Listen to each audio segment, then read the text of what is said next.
Hello friends, நம்ம இன்றைக்கி என்ன பார்க்க போகிறோன்னா வெஜ்ஜி கட்லெட் எப்படி செய்கிறதுங்கிறத இந்த வீடியோவில் பார்க்க போகிறோம்.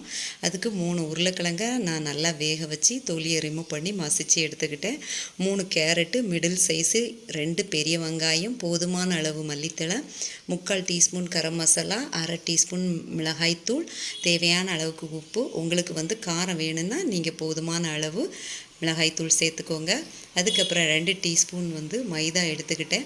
அதுக்கு போதுமான அளவுக்கு தண்ணி எடுத்துக்கணும். ரொம்ப தண்ணியாக நம்ம கலக்கிடக்கூடாது, ஓரளவுக்கு லிக்யூடாக இருக்கணும். நம்ம ரெடி பண்ணி வச்சுருக்கிற அந்த மாவில் குட்டி பால் மாதிரி இப்படி எடுத்து 2 உள்ளங்கையிலையும் வச்சு நம்ம ப்ரஷ் பண்ணும்போது நம்மளுக்கு கட்லெட்டு கிடைக்கும்.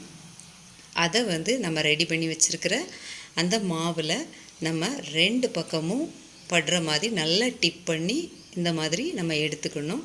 அதுக்கு முன்னாடி ப்ரெட் க்ரம்ஸ் நம்ம ரெடி பண்ணி வச்சுருக்கணும்.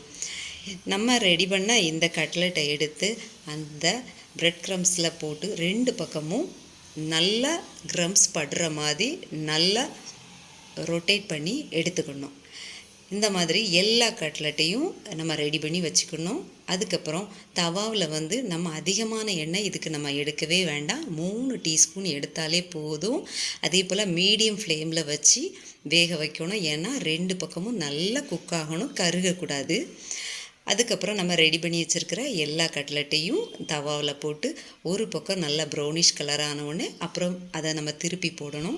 இந்த மாதிரி 2 பக்கமும் நல்லா ப்ரௌனிஷ் கலர் ஆகும்போது நம்மளுக்கு உள்ளே அழகாக வெந்திருக்கும். இந்த கட்லெட்டுக்கு எண்ணெய் அதிகமாக எடுக்காது. ஸோ இது ஹெல்த்தி, எல்லாருமே சாப்பிடலாம்.